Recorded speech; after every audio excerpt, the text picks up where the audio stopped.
The arrival. The shuttle's landing thrusters kicked up crimson dust across the Viridian Combat Academy's primary landing zone. Kira Thessan pressed her forehead against the viewport, watching the sprawling military complex unfold before her. A maze of gleaming chromium structures nestled in the canyons of Mars Vias Marinaris. Hundreds of cadets from across the Galactic Coalition milled about the parade grounds below, their varied physiologies creating a tapestry of diversity that made her heart race with equal parts excitement and apprehension. She adjusted the worn leather jacket draped over her Regulation Academy uniform. The brown bomber jacket had belonged to her great-grandfather, a pilot from Earth's final atmospheric wars before humanity joined the greater galactic community.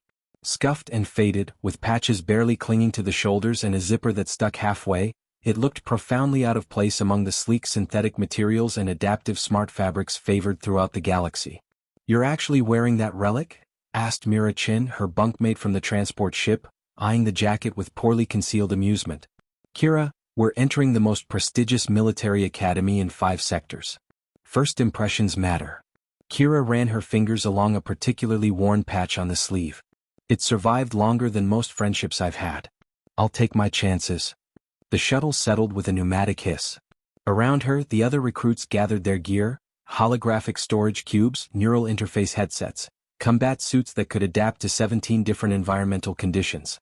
Kira shouldered her simple duffel bag and stepped into the Martian afternoon. The gravity felt lighter than Earth standard, giving her step an unfamiliar bounce. She followed the stream of cadets toward the processing center, trying not to gawk at the alien species surrounding her. A towering Krilithi warrior, scales glinting like polished obsidian, strode past with the confidence of someone born to command. A cluster of whisperkin floated by, their translucent forms shimmering with bioluminescent patterns that conveyed emotions her translator implant couldn't quite decipher. "Attention recruits." The voice boomed across the courtyard, emanating from a Vothene instructor whose 4 arms gestured with military precision. "Form ranks by species designation. Humans to the left, Krilithi center, whisperkin right. Move with purpose." Kira jogged to join the human contingent, immediately feeling the weight of sideways glances. A tall boy with perfectly coiffed dark hair leaned toward his companion, whispering loudly enough for her to hear. "Is she serious with that antique? Does she think this is a history simulation?" Snickers rippled through the nearby cadets. Kira's jaw tightened, but she kept her eyes forward, finding her place in the formation. She'd expected this. Earth was considered the backwater of the Coalition, the last species to achieve faster-than-light travel, perpetually playing catch-up with civilizations that had mastered the stars millennia before humanity discovered fire. The orientation proceeded with military efficiency. They were assigned barracks, issued equipment, and briefed on the Academy's ruthless standards. Only 30% would graduate. The rest would wash out, returning to their worlds as failed prospects, forever marked by their inadequacy. As the sun set over the Martian landscape, casting the canyon walls in shades of amber and violet, Kira found herself in Barracks 7 alongside 19 other human recruits. The room buzzed with nervous energy as cadets unpacked and claimed bunks. "Nice jacket. Very vintage." The voice dripped with sarcasm. Kira turned to find a girl with sharp features and sharper eyes standing beside her chosen bunk. "I'm Talia Voss. My family's been in Coalition military service for 4 generations. You?" "Kira Thessan. My family's been on Earth for as long as anyone can remember." She met Talia's gaze evenly. "First generation off-world. How quaint." Talia's smile didn't reach her eyes. "Well, farm girl, try to keep up. Some of us actually trained for this." Before Kira could respond, the barracks door slammed open. A figure stood silhouetted in the doorway, human, but enhanced with cybernetic implants that glowed with soft blue light along his temples and forearms. The room fell silent. "I am Instructor Dražen Volkov," he announced, his voice carrying an accent Kira couldn't place. "For the next 16 weeks, I will determine whether you are worthy of calling yourselves soldiers of the Coalition. Most of you will fail. Some of you already look like failures." His gaze swept the room, pausing momentarily on Kira's jacket. His expression remained unreadable, but something flickered in his eyes, recognition, perhaps, or memory. "Tomorrow, 0500 hours, you will report to Training Ground Gamma for physical assessment, where you're issued combat suits. Leave your sentimentality in your lockers." He turned to leave, then paused. "And Recruit Thessan? That jacket stays here tomorrow. This is a military academy, not a museum." The door closed behind him with a finality that echoed through the silent barracks. Laughter erupted around Kira, not cruel exactly, but the relieved amusement of people glad the instructor's attention had landed elsewhere. Talia smirked from across the aisle. Told you so. Kira carefully removed the jacket, folding it with practiced care before placing it in her footlocker. Her fingers traced the old squadron patch one last time. She proved them wrong. All of them. Trial by combat. The Martian dawn came too early, washing the barracks in pale red light. Kira's muscles protested as she pulled on the standard-issue combat suit, the smart fabric adjusting to her body temperature and dimensions with an unsettling sensation like being wrapped in living silk. Around her, the other recruits prepared in tense silence, everyone processing the reality that their romanticized dreams of military glory were about to collide with brutal physical truth. Training Ground Gamma sprawled across a kilometer of terraformed Martian surface, dotted with obstacle courses, combat arenas, and equipment Kira couldn't begin to identify. Already present were recruits from other species, and the humans seemed suddenly small in comparison. The Krilithi towered at nearly 3 meters tall, their naturally armored hides making them look like living weapons. The insectoid chitters moved with unsettling speed on their 6 limbs, mandibles clicking in what her translator suggested might be eager anticipation.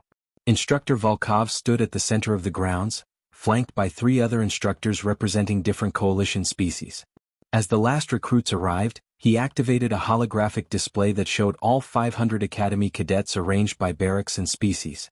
Physical prowess alone does not make a soldier, Volkov began, his voice amplified across the field. But weakness makes a corpse.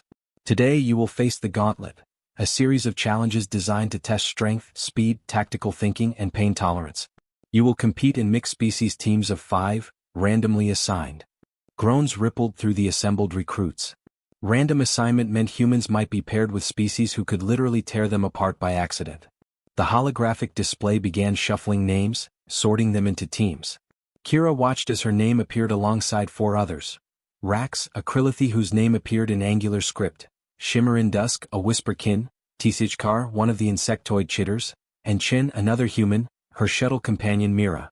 At least we've got each other, Mira whispered as they moved to their assigned staging area. Though I'm not sure what we bring to this team besides, most likely to die first. Rax approached them with heavy footfalls, each step leaving impressions in the compacted Martian soil. Up close he was even more intimidating. His scales bore old scars, suggesting this wasn't his first military training. Humans, he rumbled, his translator rendering his natural growls into coalition standard. I have read of your species. You break easily. We also heal fast and hold grudges longer, Kira replied, surprised by her own boldness. Try not to step on us and we'll try not to disappoint you. Something that might have been amusement flickered across Rax's reptilian features. Boldness. Good. Boldness without strength is foolishness, but it is a start. The gauntlet began with a wall-scaling exercise that immediately separated the capable from the struggling. Kira attacked the 50-meter vertical surface with determination, her lighter Earth-standard bone density actually providing an advantage in Mars-reduced gravity. She crested the top third in her team, watching Rax simply dig his claws into the wall material and haul himself upward with brute strength. The next challenge proved more devastating. Across a 100-meter span hung suspended platforms that retracted randomly, requiring split-second timing and absolute trust in one's teammates. Kira watched in horror as a human recruit from another team mistimed a jump, plummeting 20 meters before the safety fields caught him. He was alive but eliminated, carried off on a medical hover stretcher. Humans go last, Rax commanded. Chitter first, fastest. I will go second to stabilize platforms with my weight. Whisperkin third for guidance. Humans follow our path exactly. It was sound tactical thinking. Kira and Mira exchanged glances and nodded. They watched TCHKar skitter across the platforms with incredible agility, mandibles clicking what seemed to be encouragement. Rax followed, his massive weight making the platforms sink but also slowing their retraction. Shimmer in Dusk floated between them, their bioluminescent patterns creating a visual path. Now! Rax bellowed. Kira launched herself forward. Time seemed to stretch as she leaped from platform to platform, her heart hammering against her ribs. Behind her, Mira matched her pace. They reached the far side together, gasping but triumphant. Humans are lighter than expected, Rax observed. This gives speed. In heavier gravity you would be at severe disadvantage. The third challenge was combat simulation. Each team faced holographic opponents that adapted to their tactics, learning and evolving with each exchange. It was here that Kira's unconventional thinking began to shine. While other teams tried to overwhelm the holograms with force, she noticed patterns in their defensive routines. "They're protecting their left flank consistently," she called to her team. "Rax, can you draw their attention center? TCHKar, flank right and I'll go left. Mira, Shimmer, support whoever breaks through first." Rax tilted his massive head. "You strategize quickly for prey species." "On Earth, prey species evolved to think fast or die," Kira shot back. "Are you going to help or critique?" That definitely was amusement in his eyes. The Krilithi warrior charged forward with a roar that vibrated through Kira's chest. The holograms converged on him exactly as predicted. Kira sprinted left while TCHKar became a blur of chitin and speed to the right. She slid beneath a holographic blade, coming up inside the enemy formation's blind spot, her training weapon finding the kill zones with precision. Their team completed the combat simulation 4th overall, remarkable for a mixed species unit still learning to communicate. By midday, exhaustion weighed on every recruit. The sun beat down mercilessly despite Mars' thinner atmosphere, and the combat suit's cooling systems worked overtime. They'd lost 17 recruits to injuries or voluntary withdrawal. The humans had suffered disproportionately, their fragile biology struggling against challenges designed for more robust species. The final test arrived with brutal simplicity, a 5-kilometer run in full combat gear while instructors pelted them with non-lethal but extremely painful energy blasts. "This is insane," Mira panted as they assembled at the starting line. "How is this even legal? Coalition law considers training necessary for survival exempt from comfort regulations," Shimmer in Dusk explained, their voice like wind chimes. "Many die in actual combat. Better some suffer in training." The signal fired, a pulse of red light. 500 cadets surged forward. Kira's world narrowed to breathing and footfalls. Energy blasts scorched past her, and when one caught her shoulder, the pain was electric and absolute. She stumbled but didn't fall, driven forward by something deeper than ambition, a bone-deep need to prove that Earth's children belonged among the stars. Halfway through, Mira collapsed beside her, gasping. "Can't go on?" Kira grabbed her arm, hauling her upright. "Yes, you can. We don't quit. That's what makes us human, we're too stubborn to know when we're beaten." They finished together, not first but far from last. As Kira crossed the line, her legs giving out beneath her, she saw Instructor Volkov watching from the observation platform. His expression remained neutral, but he was taking notes on his data pad, his enhanced eyes tracking her specifically. That evening, bruised and exhausted, the surviving recruits gathered in their barracks. Kira opened her footlocker and pulled out the old leather jacket, running her fingers over its worn surface. Tomorrow would bring new challenges, new chances to fail or prove herself. Across the barracks, Talia Voss watched with narrowed eyes but said nothing. The mockery from the first day had quieted. They'd all seen what it took just to survive one day at Orion Academy. And Kira Thessan was still standing. The scenario. Week 3 brought a shift in training philosophy. Physical conditioning continued, brutal and unyielding, but now the instructors introduced tactical simulations, complex scenarios that tested decision-making under pressure. These exercises took place in the holographic combat sphere, a massive dome where entire battlefields could be recreated with sensory feedback so realistic that recruits regularly forgot they weren't actually dying. Kira sat in the pre-mission briefing room, her mixed-species team gathered around a holographic display of their assigned scenario. Instructor Volkov stood at the front, his cybernetic implants pulsing with soft light as he interfaced directly with the simulation systems. "Your mission is simple," he announced, though his tone suggested otherwise. "You are a reconnaissance team inserted behind enemy lines on a contested border world. Your objectives: gather intelligence on enemy troop movements, sabotage their supply depot, and extract to the rendezvous point within 1 hour. Enemy forces are numerically superior and have home terrain advantage." The hologram showed a dense jungle environment with a fortified compound at its heart.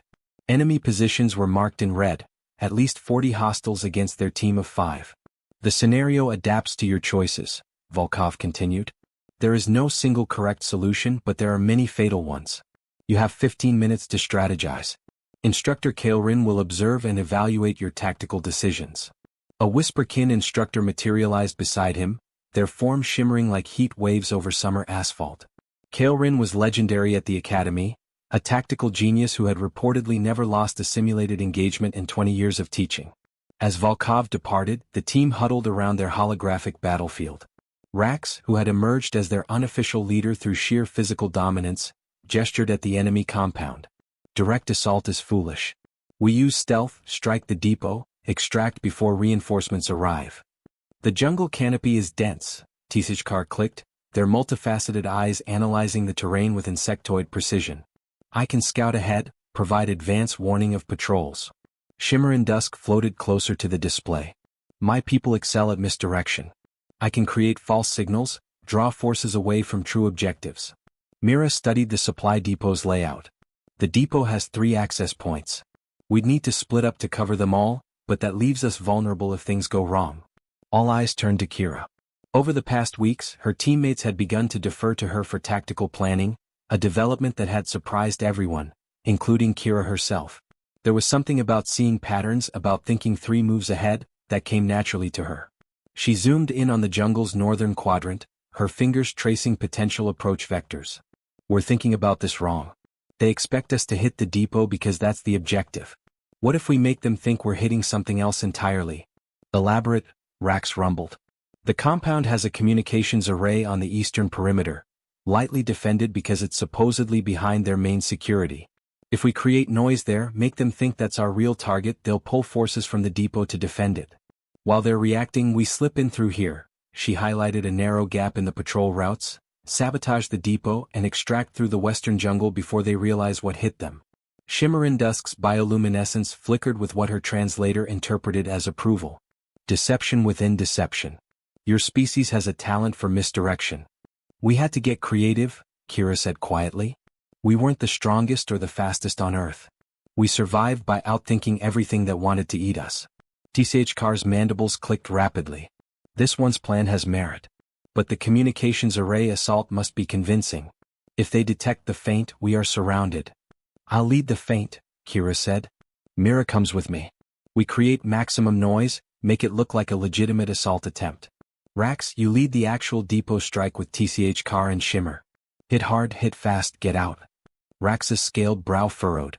You risk yourself as bait. This is the human weakness, emotional sacrifice without strategic value. It's strategic precisely because it's unexpected, Kira countered. Which team would you expect to handle the risky misdirection play, the one with the Krilithi warrior or the one with the fragile humans? They'll assume we're going for the easier target. That assumption is our weapon. The Krilithi considered this, then nodded slowly. Your logic is sound. But if you fall, the mission fails. No heroic sacrifices. Wouldn't dream of it. I'm too stubborn to die in a simulation. The holographic combat sphere's interior transformed as they stepped through its entrance, the sterile walls dissolving into thick jungle foliage. The temperature spiked, humidity pressing against Kira's skin like a wet blanket. Somewhere in the distance, alien bird calls echoed through the canopy, details so perfect her rational mind struggled to remember this wasn't real. The team split according to plan. Kira and Mira moved east, keeping low, using the dense undergrowth for cover. Her heart raced not from fear but from the electric thrill of putting theory into practice. Every sound seemed amplified, the crunch of decomposing vegetation under her boots, Myra's controlled breathing beside her, the distant mechanical hum of the enemy compound's generators.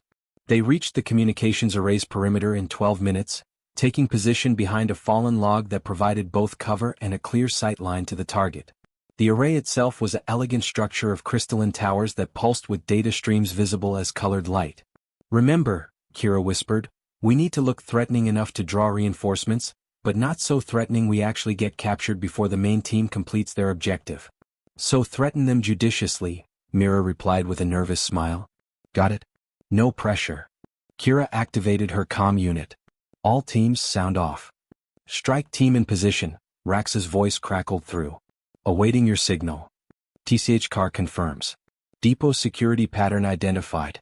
3 guards rotating 8-minute intervals. Shimmer and Dusk ready. Signal jamming prepared.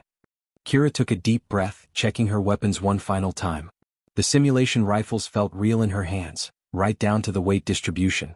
Execute in 3, 1, a mark. She and Mira opened fire on the communications array, their energy blasts tearing into the crystalline structures with spectacular light shows. Alarms shrieked across the compound. Within seconds, enemy forces began converging on their position, exactly as planned. "Contact east," voices shouted in the enemy's guttural language, her translator rendering it in real time. "Saboteurs at the array. All units respond." "It's working," Mira breathed, watching through her scope as soldiers poured from the depot and main barracks, rushing toward their position. "They're taking the bait." Through the chaos, Kira kept one eye on her tactical display, watching the small dots representing Rax's team slip through the now thin depot defenses. 3 minutes. That's all they needed. 3 minutes while she and Mira played the most dangerous game of tag imaginable. Enemy fire began to bracket their position, energy blasts superheating the log they hid behind. The heat was real enough, the danger simulated but viscerally convincing. "Time to move," Kira ordered, grabbing Myra's arm. They broke from cover, sprinting deeper into the jungle as enemy forces closed in. Branches whipped at Kira's face, roots threatened to trip her with every step, but she kept moving, kept thinking, always 3 steps ahead of pursuit. Her comm crackled. "Strike team successfully planted charges. Extracting now." "Copy that," Kira panted, vaulting over a stream. "We're heading to secondary rendezvous. See you there or see you in hell." Rax's rumbling laugh echoed through the comm. "Humans and your death jokes. Move faster, small one. Your pursuers are persistent." They were indeed. Kira could hear them crashing through the underbrush behind her, their numbers and local knowledge turning this into a deadly footrace. She spotted the extraction point ahead, a small clearing where their simulated transport would arrive in 8 minutes. Too long. They'd be overrun in 3. "Mira, when we reach the clearing, go left." "I'm going right." "Split their forces." "That's suicide." "That's survival. Trust me." They burst into the clearing and split as planned. The pursuing forces, faced with 2 targets, made the logical choice. Half went after each runner. Kira crashed through the jungle's edge, then immediately doubled back, using a technique her great-grandfather had written about in his old journals. The enemy expected straight-line retreat. She gave them confusion instead. She circled back to the clearing's edge just as Rax, Tshkar, and Shimmer in Dusk emerged from the western treeline. The depot behind them erupted in spectacular holographic flames, their sabotage successful. "Where is other human?" Rax demanded, drawing off half the pursuit. "She'll circle back." At least Kira hoped so. She'd made that call for both of them, and the weight of command suddenly felt very real. 2 minutes before extraction, Mira stumbled into the clearing, bleeding from a simulated wound but alive. The enemy forces regrouped at the clearing's edge, preparing for a final assault. "They are many," Tshkar observed with concerning calm. "We are few. We just need to hold until extraction," Kira said, checking her ammunition count. Nearly empty. Around her the others were in similar states. Defensive circle. Make every shot count. The final stand lasted 90 seconds that felt like 90 hours. Enemy fire came from 3 directions, the simulation's sensory feedback making every near miss feel like a brush with actual death. Kira fired with precision born of desperation, and watched Rax physically wrestle a holographic enemy soldier who got too close, his strength making up for his depleted ammunition. Then, with 15 seconds to spare, the extraction transport descended through the canopy, its doors opening to sanctuary. They tumbled aboard, the transport lifting off as enemy fire scored its hull. In the real-world observation room, Kira knew Instructor Kael'Rin was watching, judging, deciding their fates. The simulation dissolved, the jungle fading back into the sphere's white walls. The team stood in the center, sweating and exhausted despite knowing none of it had been real. The door opened and Kael'Rin floated in, their whisperkin form shimmering with unreadable emotions. "Mission analysis," the instructor began, their voice like distant thunder. "Objective completion, successful. Casualties, 0. Innovation score, exceptional. Tactical assessment." Kael'Rin paused, their luminescence shifting through several colors before settling on something that might have been approval. "I have taught at this academy for 2 decades. I have observed 3,000 tactical simulations. That was the first time a cadet team successfully used themselves as bait without actually becoming casualties. Human Theson's tactical creativity combined with proper team coordination resulted in a textbook example of asymmetric warfare." The instructor turned to Kira specifically. "Your thinking is unconventional. This can be either brilliant or fatal. Today it was brilliant. Remember that the line between the two is often drawn in blood." As the team filed out, Rax placed one massive clawed hand on Kira's shoulder. gently showing the careful control his species could exercise when they chose. I was wrong about humans. You do not break easily. You bend, adapt, and strike from unexpected angles. This is also strength. That night, Kira sat on her bunk, the leather jacket draped across her lap. Around her, the barracks buzzed with talk of the day's scenarios.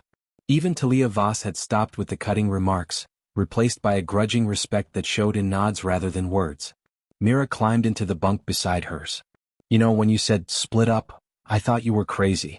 I might have been right, but it worked.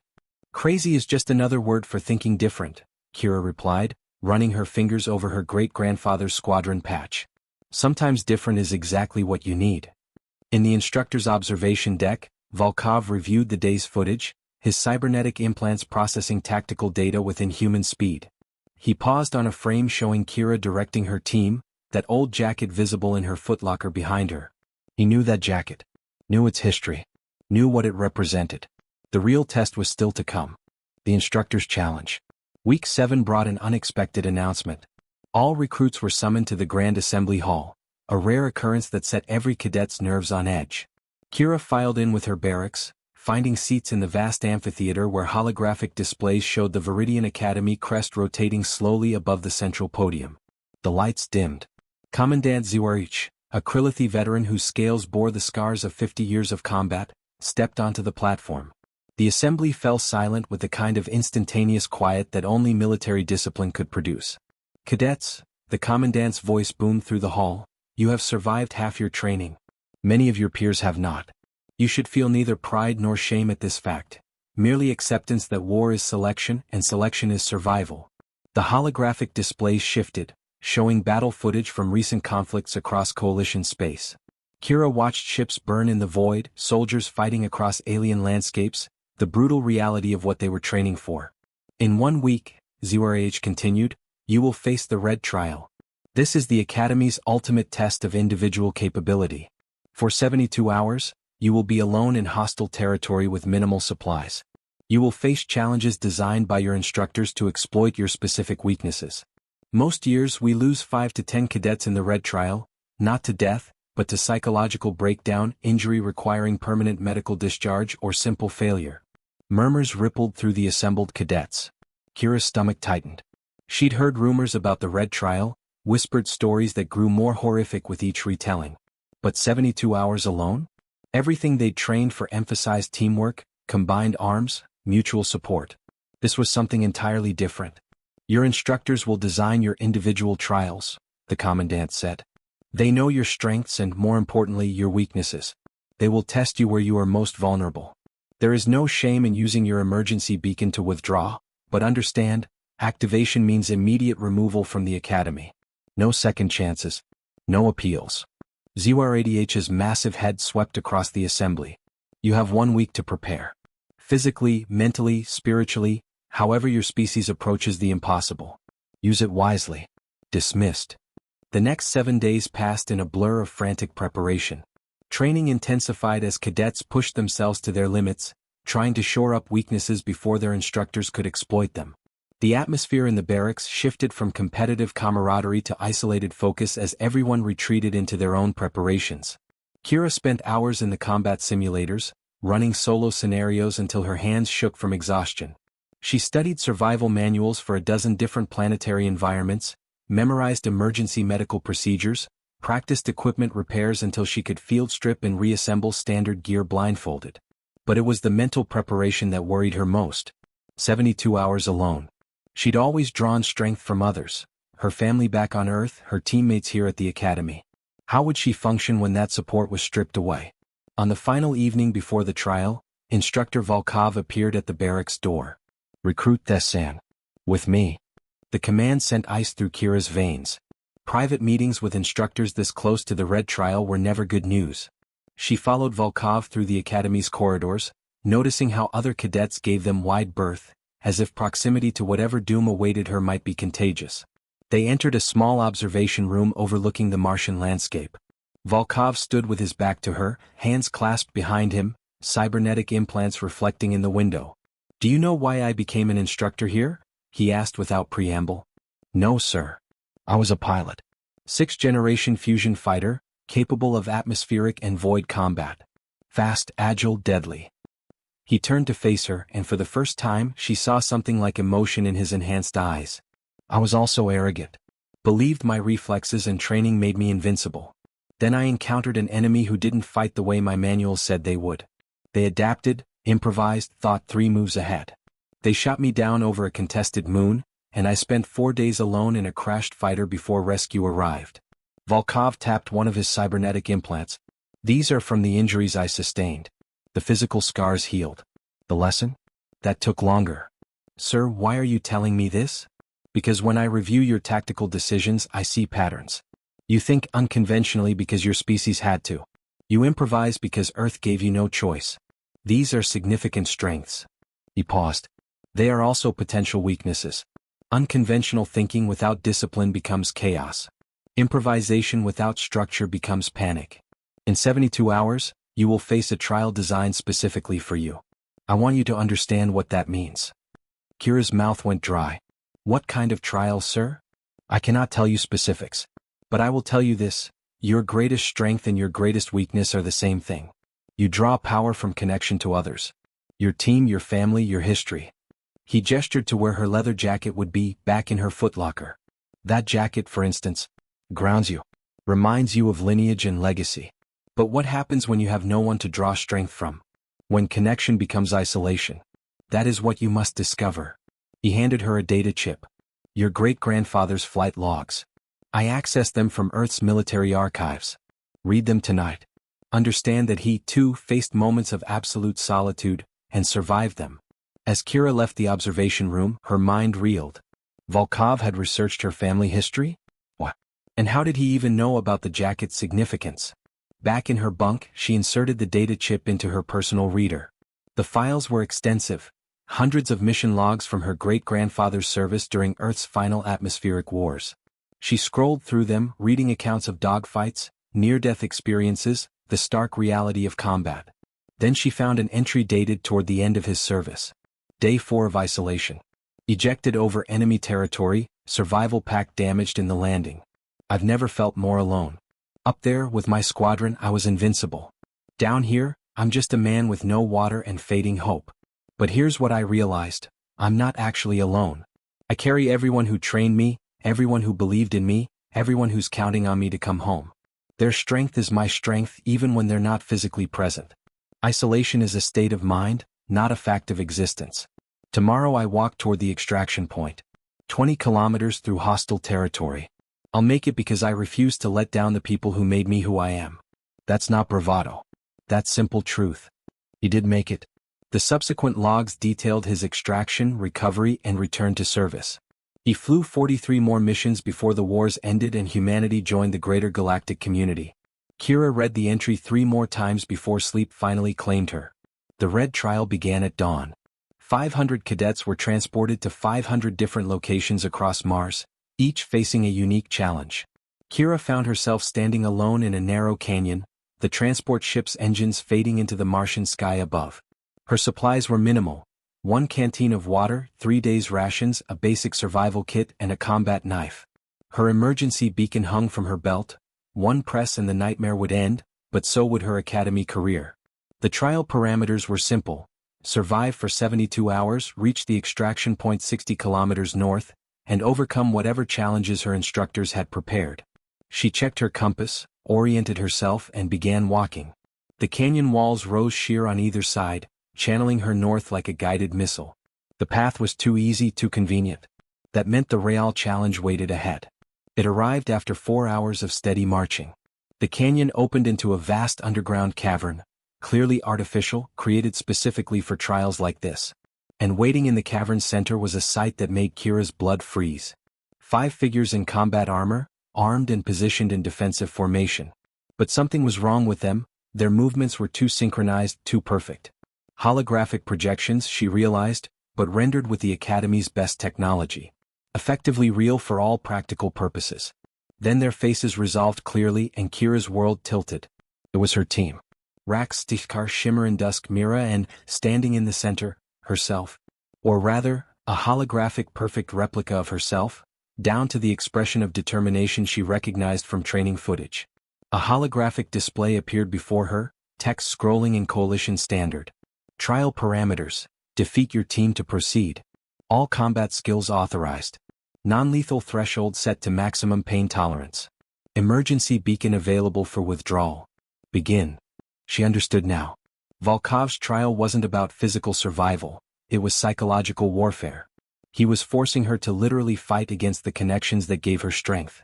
Her team, the bonds they'd forged, the trust they'd built, weaponized against her. The holographic versions moved into attack formation, perfectly mimicking her team's actual tactical patterns. They knew her because they were drawn from her own memories, her own experiences with them. Fighting them would mean fighting against every lesson she'd learned about teamwork, trust, and combined strength. Kira drew her combat knife, the weight familiar in her hand. Her great-grandfather's words echoed in her mind: isolation is a state of mind, not a fact of existence. She wasn't alone. These holograms weren't her real team, but the real team had made her stronger. Their lessons, their skills, their strengths, she carried all of it. All right, she whispered to the cavern, to the holograms, to herself. Let's see what you've got. The holographic racks charged forward with a roar. And Kira Thessan went to war with herself. Isolation and revelation. The holographic racks moved exactly like the real thing, all raw power and controlled aggression. Kira dove sideways as his massive fist cratered the stone where she'd stood a heartbeat before.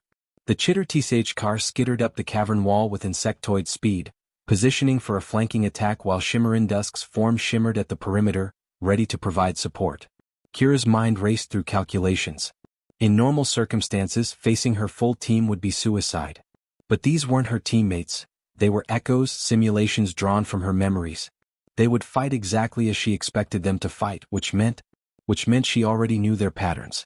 She feinted left toward the holographic Mira, then rolled right, using the momentum to slash at Shimmerin Dusk's luminescent form. Her blade passed through with satisfying resistance as the hologram systems registered damage. First blood. Or first light. Whatever constituted victory against a projection of energy and code. You know our tactics. The holographic version of herself spoke, and hearing her own voice used against her was surreal and disturbing.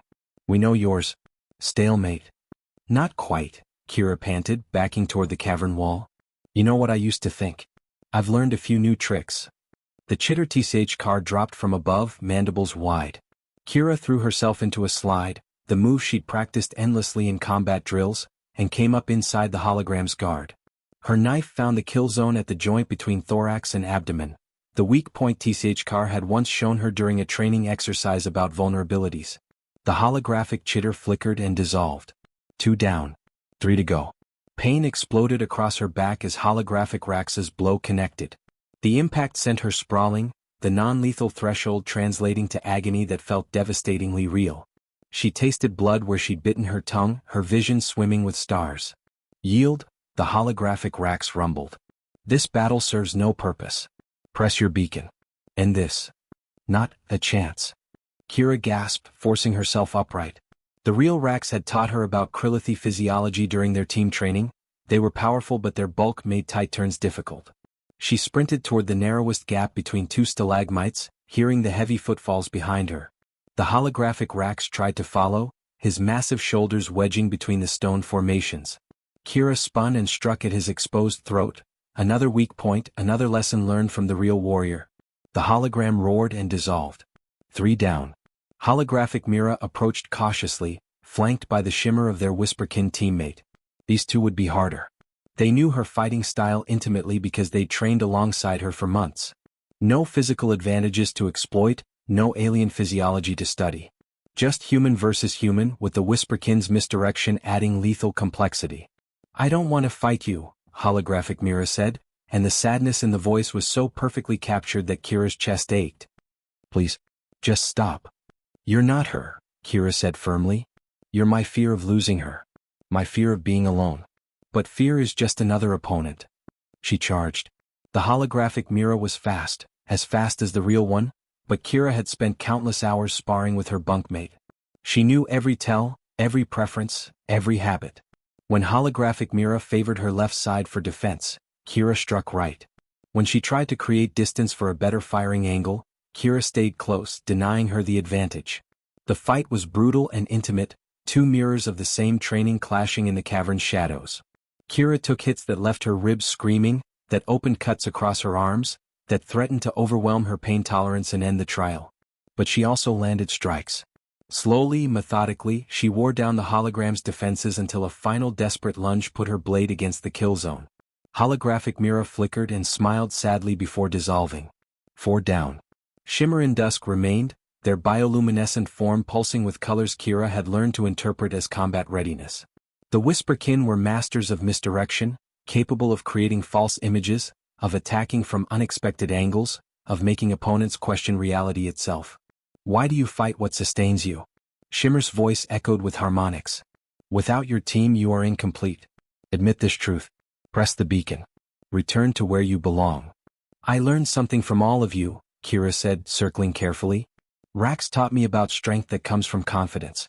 TCHCar showed me that speed isn't just physical, it's mental. Mira proved that humans survive by supporting each other. And you, Shimmer, you taught me the most important lesson. What lesson? The hologram asked. That not everything I see is real.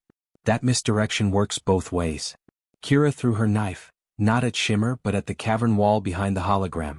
The blade struck a barely visible sensor node she'd spotted earlier, one of the dozens that projected the holographic environment. The node sparked and failed, creating a blind spot in the simulation's coverage. Shimmer's form flickered, momentarily losing cohesion. In that instant of system confusion, Kira rushed forward with a rock she'd palmed during the fight with Mira.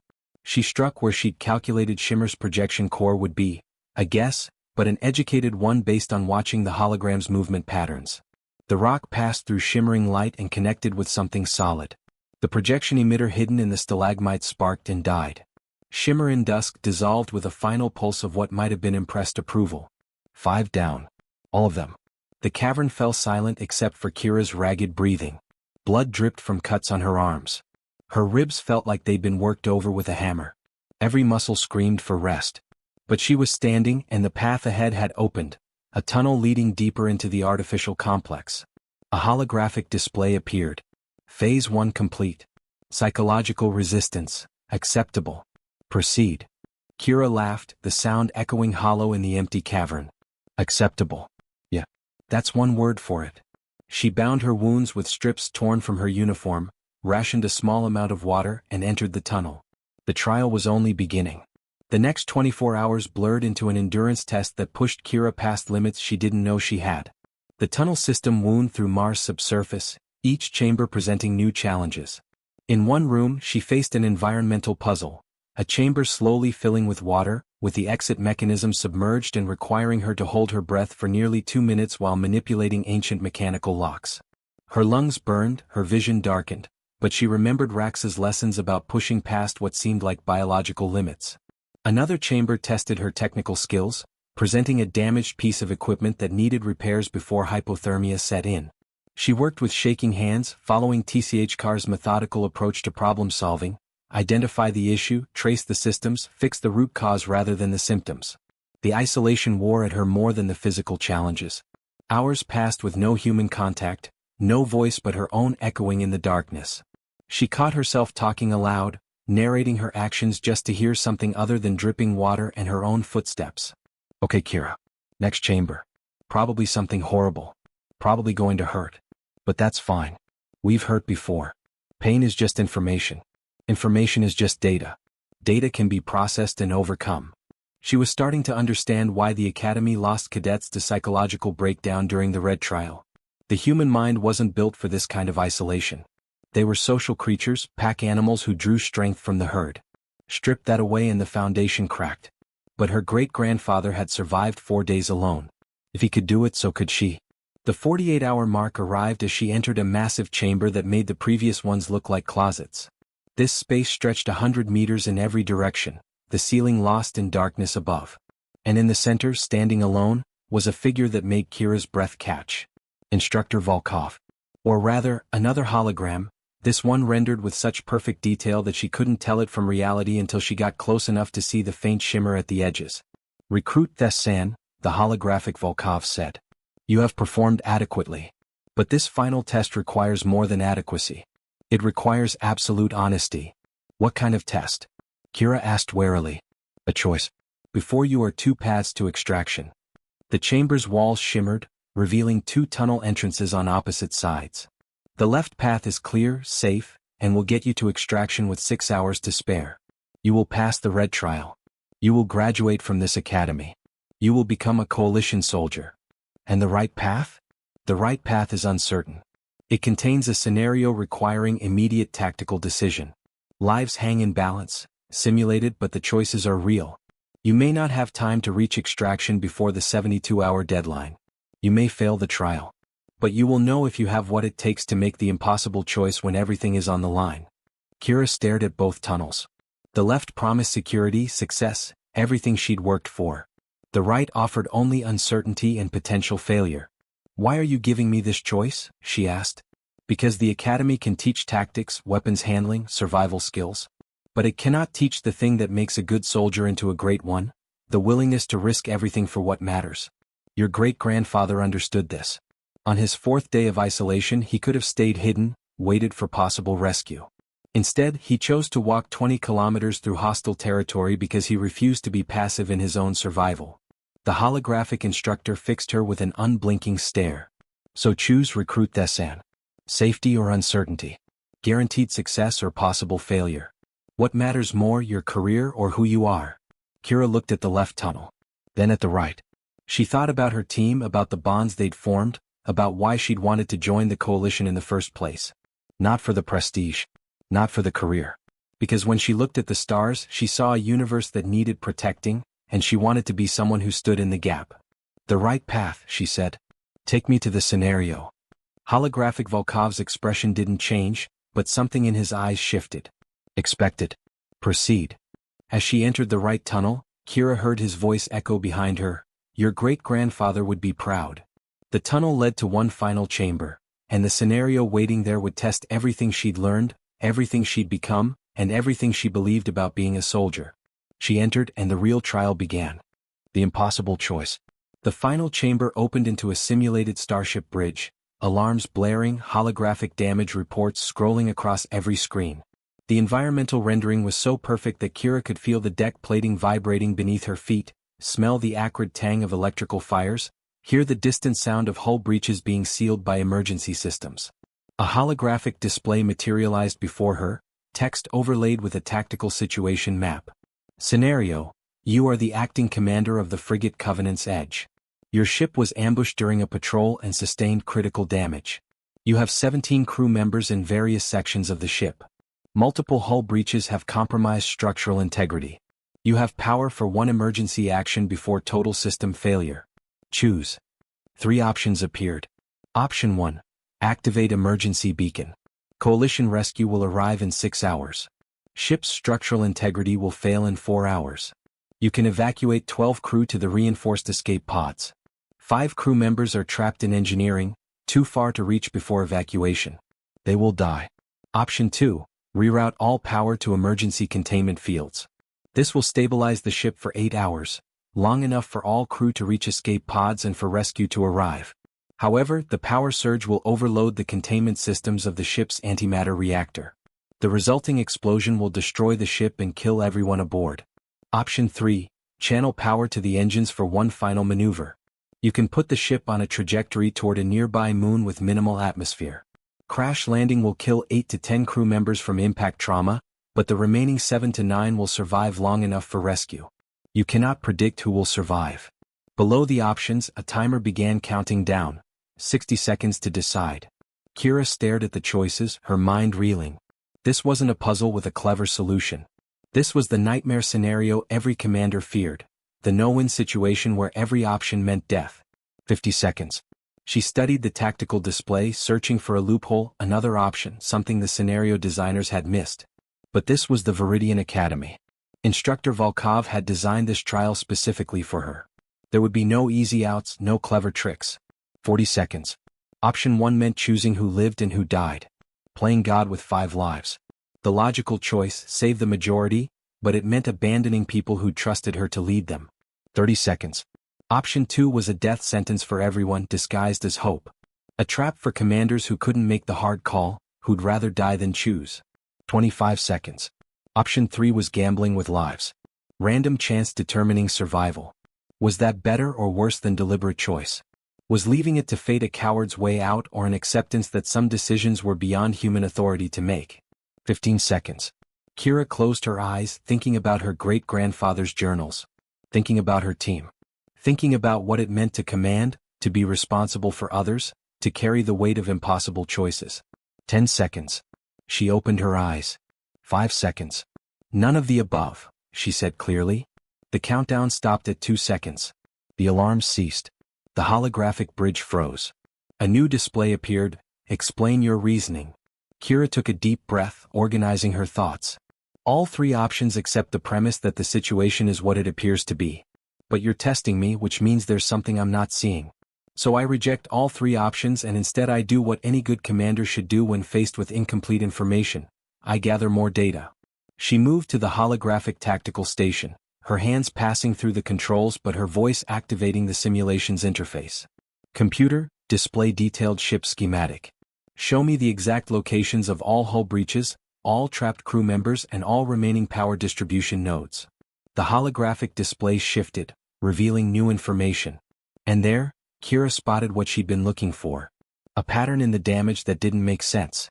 3 hull breaches in a configuration that suggested not random combat damage but deliberate sabotage, positioned to separate the ship into isolated sections. This wasn't an ambush, Kira said, thinking aloud. This was an inside attack. Someone on this ship sabotaged it. Which means one of those 17 crew members is a traitor, and any choice I make could be playing into their hands. She pulled up personnel files, scanning quickly through faces and service records. There, Lieutenant Marcus Thorne, engineering specialist. Assigned to the ship 3 weeks ago. Previous assignment, classified. Too convenient. Too perfect. Computer, where is Lieutenant Thorne currently located? Lieutenant Thorne is in Engineering Section C, reporting critical injuries. One of the 5 crew members she'd have to abandon with Option 1. One of the potential casualties with Option 3. But with Option 2, if he had access to the containment systems, he could trigger the reactor overload deliberately, disguising his sabotage as system failure. New orders, Kira said firmly. Emergency Protocol Omega-7. Isolated containment of suspected saboteur. Reroute minimum power to create a containment field around Engineering Section C only. This quarantines Lieutenant Thorne but preserves power for essential systems. Then activate beacon and begin evacuating all other crew to escape pods. The simulation processed her commands. New alerts appeared. Power allocation accepted. Containment field active. Beacon deployed. Crew evacuation in progress. 16 crew members en route to escape pods. Time to rescue, 6 hours. Ship structural integrity, 7 hours. Pause. Then. Lieutenant Thorne attempting to override containment field. Attempt failed. Sabotage equipment detected in his possession. Threat neutralized. The simulation froze. The holographic bridge dissolved, revealing the chamber's true walls. And standing in the doorway, no longer a hologram but physically present, was Instructor Volkov. How did you know? He asked, his voice neutral but his eyes sharp. I didn't, Kira admitted, her hands still shaking from the adrenaline. Not for certain. But the scenario was too perfect. Too clean. Every option led to tragedy, which meant the tragedy itself was a distraction from the real problem. You taught us that the enemy's greatest weapon is making you think on their terms. So I changed the terms. Volkov nodded slowly. In 17 years of administering this trial, you are the 6th cadet to reject all 3 options. You are the 2nd to identify the saboteur. You are the only one to do both within the time limit. He stepped closer, his cybernetic implants glowing softly in the chamber's dim light. But here is the thing, Recruit Thessan. In the real world, sometimes there is no hidden saboteur. Sometimes the choice really is option 1, 2, or 3. Sometimes you must choose who lives and who dies. Sometimes there is no clever solution. What would you have done if I had told you the scenario was exactly as presented? Kira met his gaze steadily. Option 1. Save the 12. Mourn the 5. Live with the weight of that choice every day for the rest of my life. Because a commander who can't make the hard call isn't a commander, they're a liability that gets everyone killed. And if one of those 5 was someone you loved? A friend? A teammate? Then I'd mourn them more, Kira said quietly. But I'd still make the same choice. The needs of the many don't stop mattering just because the few have names and faces I recognize. That's what command means. Carrying the weight of impossible choices so others don't have to. Volkov studied her for a long moment. Then, for the first time since she'd met him, he smiled, a genuine expression that transformed his usually stern features. Your great-grandfather wrote something in his journal toward the end of his service. Do you know what it was? Kira shook her head. He wrote, "Leadership is not about being willing to die for those who follow you. Any fool can die. Leadership is being willing to live with the consequences of keeping them alive, even when some don't make it. The weight of survival is heavier than the weight of death."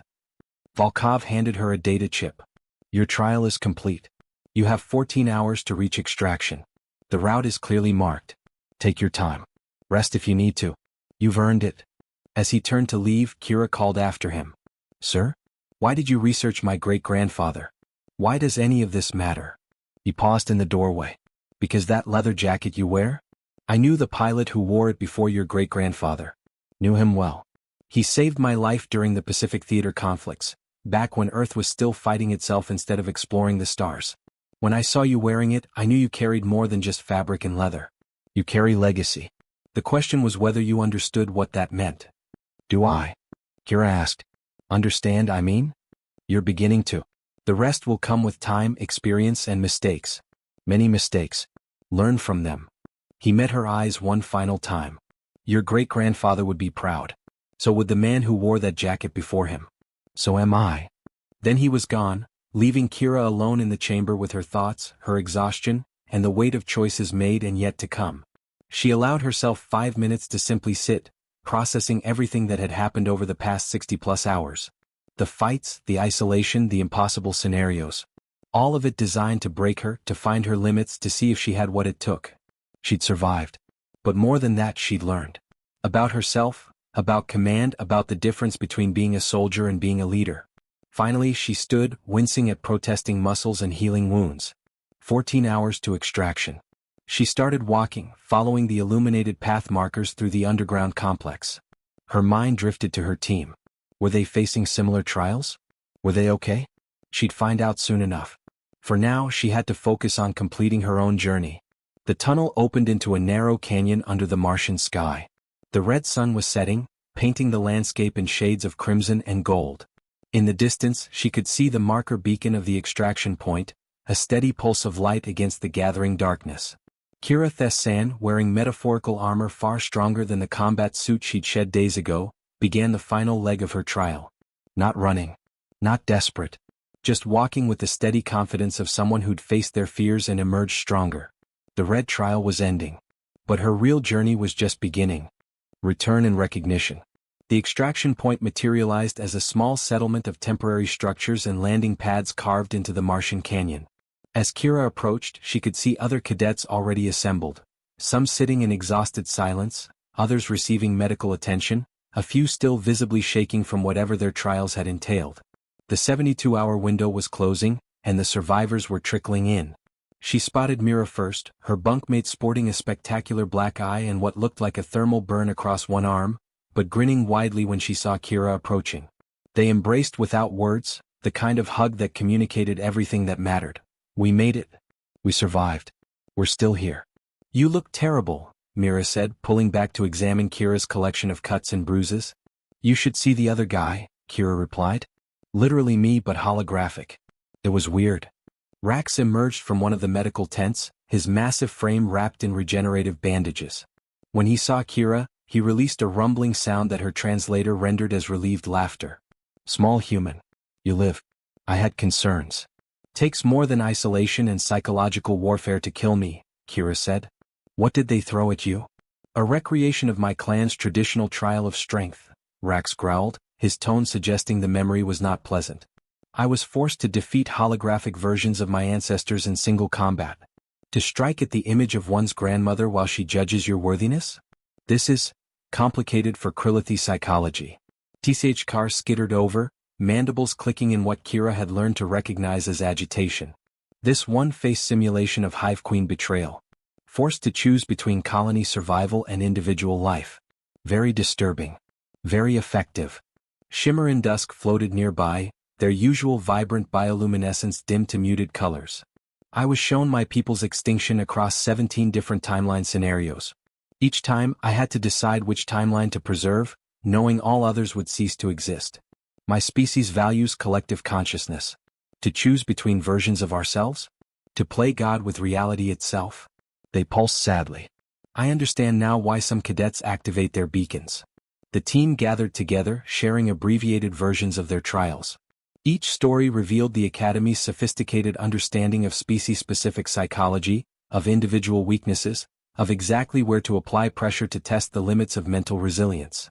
How many didn't make it? Kira asked quietly. 47 activated their emergency beacons, came a familiar voice. Instructor Volkov approached, his cybernetic implants reflecting the setting sun. Another 12 were medically evacuated due to injuries requiring advanced treatment. 3 had complete psychological breaks and are receiving counseling.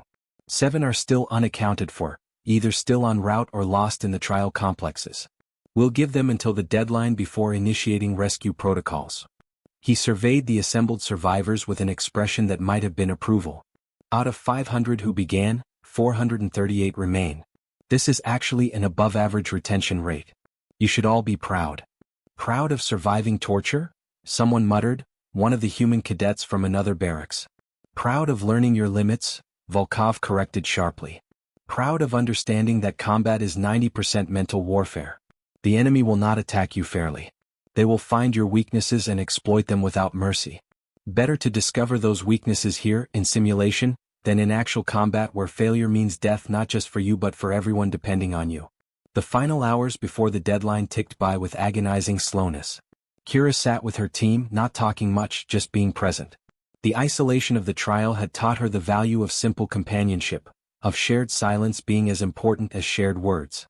At the 72-hour mark exactly, a transport ship descended from the Martian sky, its engines kicking up the familiar red dust. The final 2 missing cadets stumbled into the extraction point with minutes to spare, both looking like they'd been through hell but both still standing. All cadets accounted for, Volkov announced. Return to Viridian Academy for debriefing and recovery. You have earned 72 hours of rest before training resumes. Use it wisely. The flight back to the Academy was subdued. 500 cadets had departed 3 days ago. 440 returned. The empty seats were a stark reminder of the cost of their chosen path. Back in Barrack 7, Kira finally opened her footlocker and pulled out the leather jacket. She ran her fingers over the worn material, seeing it differently now. It wasn't just her great-grandfather's legacy, it was a reminder that every generation faced their own trials, their own impossible choices, their own moments of isolation and doubt. And every generation survived. What? Grew stronger. She put the jacket on despite her injuries, feeling its familiar weight settle across her shoulders like armor made of history and hope. You know, I mocked that jacket when you first wore it, Talia Voss said, appearing beside Kira's bunk.